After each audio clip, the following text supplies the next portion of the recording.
Overwatch 2's first major balance patch is upon us, and the question is, how will this affect the heroes that we're playing, and what will the meta look like in Overwatch 2 after this patch lands? Ladies and gentlemen, hello and welcome to the channel. I'm Stylosa. So the first place we are going to start is with the Overwatch League. Now, I know, yes, Overwatch League is the highest echelons of play. These players are in the 0.00001% of Overwatch players. They are the best of the best. However, what we can do with these stats is look at what's going to happen in the future, because Overwatch League always picks up the metas first, and then it generally trickles down to us mere mortal players. And I always say, I like to aim my sort of advice and thoughts and opinions at masters and below. If you're a GM player, I don't know why you're watching this video for any kind of advice. It's not about that. This is for average casual players of Overwatch and the way we view the game and the way we can learn from the very best players out there as to what heroes we should probably be playing or what heroes are stronger or maybe weaker. So that's why we look at the Overwatch League stuff. So without further ado, let's go and look at this Overwatch League stuff.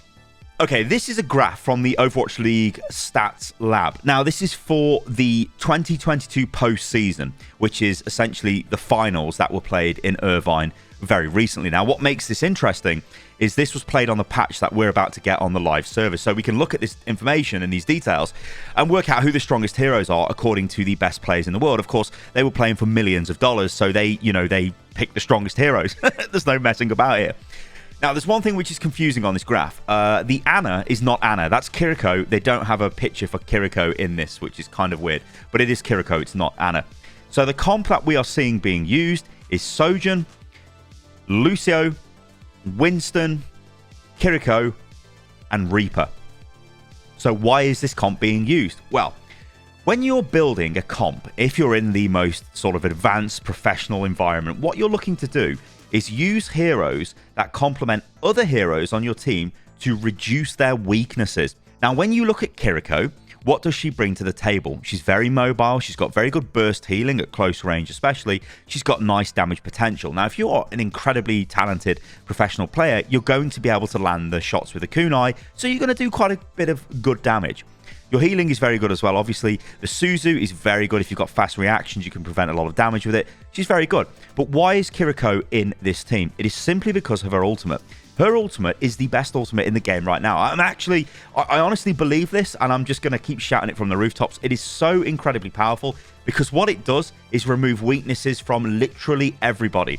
Now, in this team comp we're seeing the professionals use, Reaper really benefits from Kiriko, because you think of Reaper, what are his weaknesses? Well, slow reload, slow fire rate. Well, guess what? When he's standing in Kiriko's ultimate, he's got faster fire rate, he's got faster reload, his abilities recharge faster as well. It is like, okay, we're getting rid of a lot of his problems. So the ways the pros would use this is literally drop down Kiriko's ultimate, and then their Reaper would just go in and delete whoever he's near, because the damage output would just be absolutely massive. Now, I don't think I want to go into too much detail on the reason why, for example, Winston's in this comp. I mean, Zarya has seen quite a reduction in the power level because of the nerf, but Winston is, again, highly mobile and has a barrier. And the barrier with Winston is kind of the only thing that can really stop the Sojourn from killing your back team. your back team. What am I saying there? Your back line or your DPS.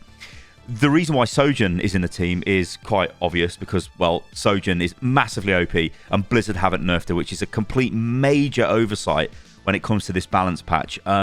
Yes, you can just charge a railgun to 100 and then kill you, and it's super powerful. And if you're a pro, your aim is incredible, so you just never miss. So they just get kills after kills. Lucio is there, obviously, for speed boost. He's there for his own individual survivability. His ultimate's pretty good as well, but generally, it's for speed boost with Lucio, because getting into position fast really helps. And again, when we talk about weaknesses and offsetting the weaknesses, Lucio really offsets Reaper's weakness of slow movement speed. You can just get him in fast. And that pretty much covers the pro team comp. So the question is, what does this mean for us? Who are the winners and who are the losers in this new meta? So remember what I said at the top of the video. These are the pro information and the pro stats we can take doesn't necessarily one-to-one translate to competitive. I'm not going to say to you, okay, if you are a Zarya player, you need to now just go and play Winston. Don't play Zarya, because that's not the world we live in. In fact, I think Roadhog is going to be quite strong. Roadhog is quite strong on ladder. You have to remember, ladder isn't the top echelons of gameplay. You're not going to get loads of super coordination. You know, and also, and this is a very important thing that everybody needs to be aware of, if you are incredibly good on one hero, don't go off that hero and play something that's meta if you can't play it just because it's meta.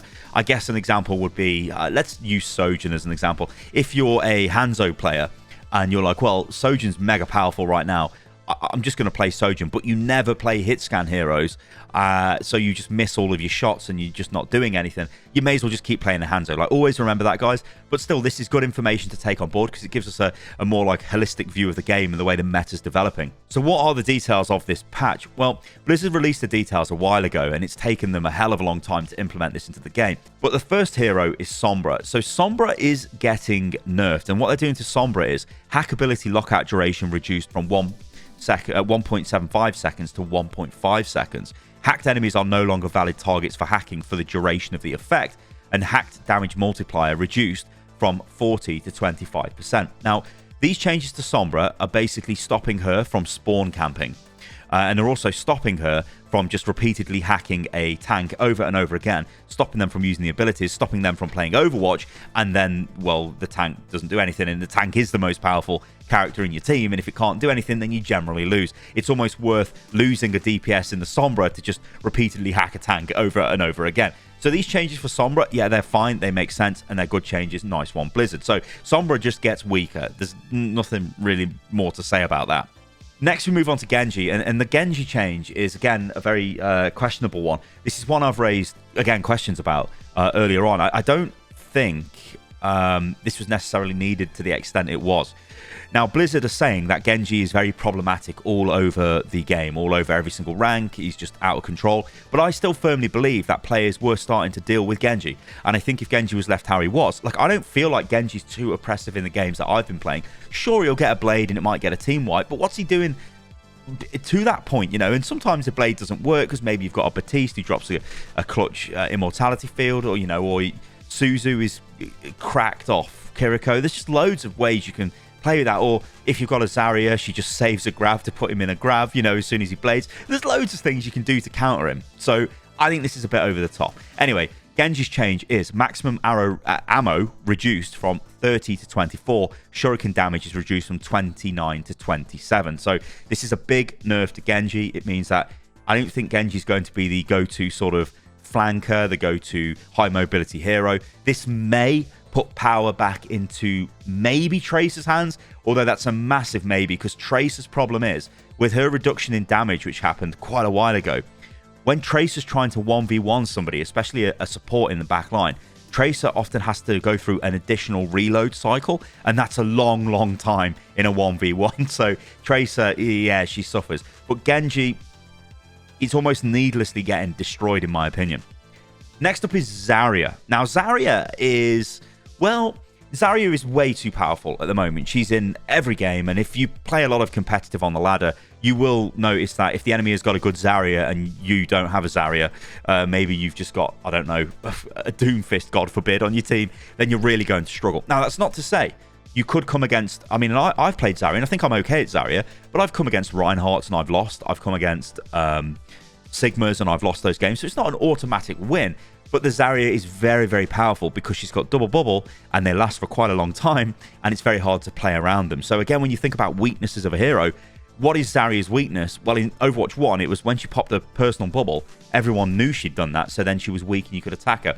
But now, guess what? She might have another one in reserve, so it's kind of more difficult.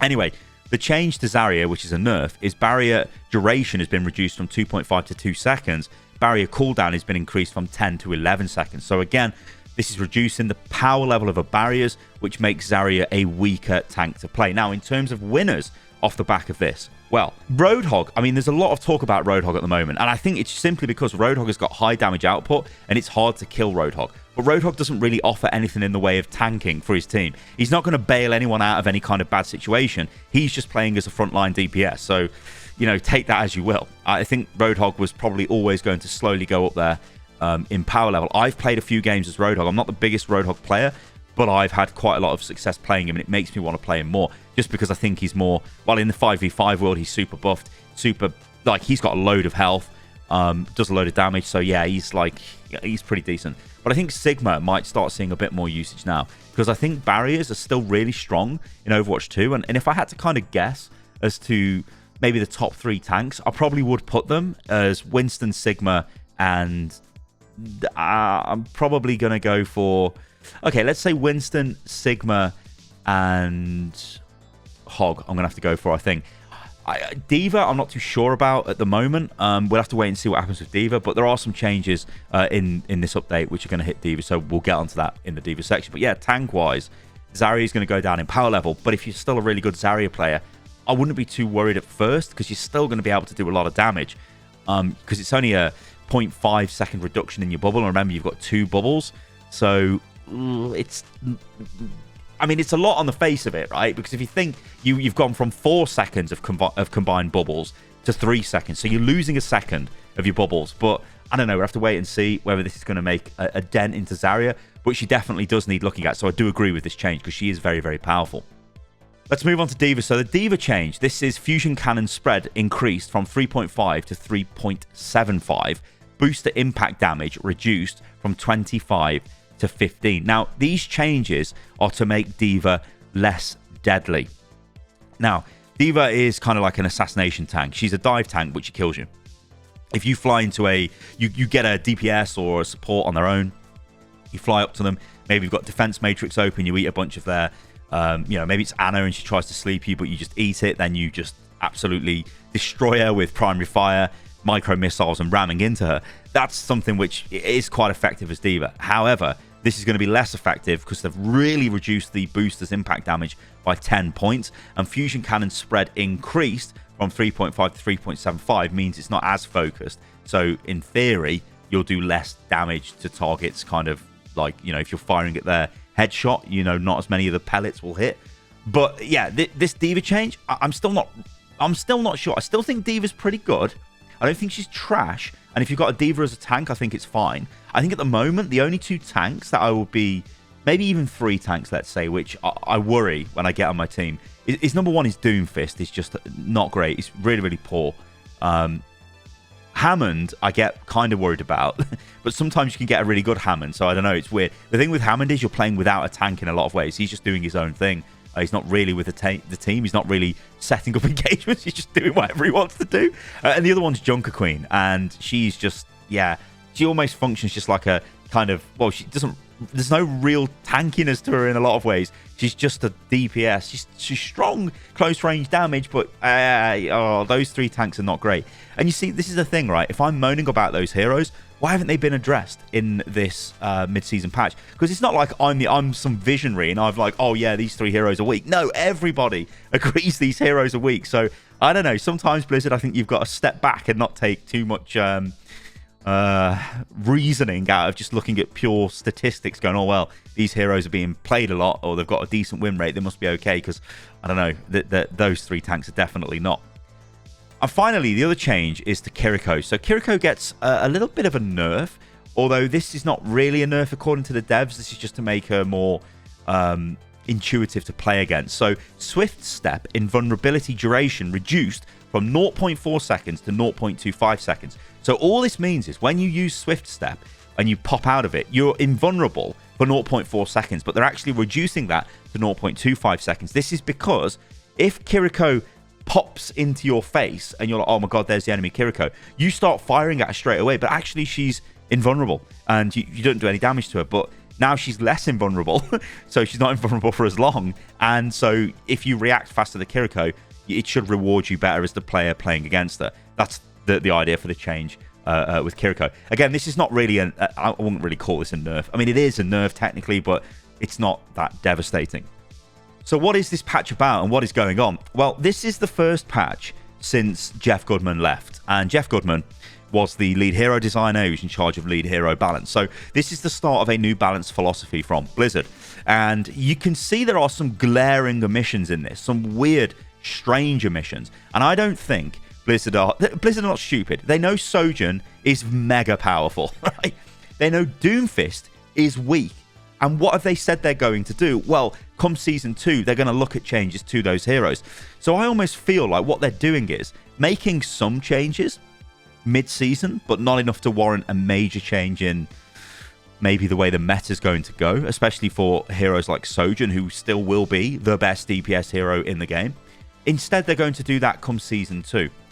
Maybe they end up buffing Doom. Well, like I said, they're looking at Doomfist. Maybe they end up buffing Junker Queen. Maybe they end up buffing Hammond. Maybe one of those heroes has got a super legendary, super duper mythic skin, and that's why they're saving the buffs for them. You know, you can just go down this path and be super cynical. I'm going to refrain from being super cynical.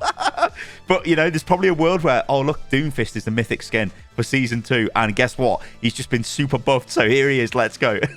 So you can think like that. But yeah, there are some strange things with this. I mean, I think if you were purely balancing Overwatch right now, you'd look at the game and you would go, Sojourn is really powerful. I understand that at lower ranks, maybe silver and below, they don't always land the railgun shot, but I bet you they do quite often. Like, it's not going to be 80% railgun. It's probably not 80% in the highest ranks, but you get what I'm saying, right, guys? It's not going to be as frequent as the higher ranks these fully charged rail shots are landing, but she needed to be adjusted. Like, why not reduce the amount of time she can hold the fully charged rail?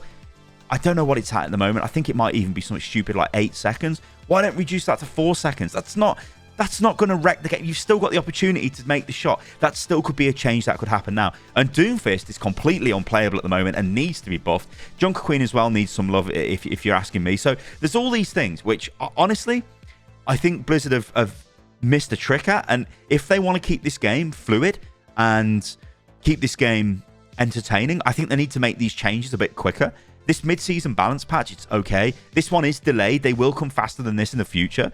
But it's still like, I don't know, it still doesn't feel like enough. But part of me thinks they're saving changes for Season 2 just because they know that they will make a big change in the way the game will be played, especially if you nerfed Sojourn out of the game. Then that opens up the window for, maybe you get Ashe coming into the game. Maybe you get Soldier. But like I said, guys, do remember, whenever a discussion about meta is held, remember, it is all relevant. Well, relevant isn't the right word. It's all dependent on your position in the game and what you're doing. Like, if you are so I'm really, well, I'm not really good. I'm blowing my own trumpet there. I'm okay at Cassidy, and I really like playing Cassidy. But you would say right now, Cassidy's one of the weakest DPS in the game. Yeah, his grenade is cheesy and it does secure kills on people like Genji, although we probably won't see much Genji after his nerf. It's cheesy, whatever, but I do enjoy playing him and I just resonate with the character. So there are times where maybe a Soldier pick would be stronger,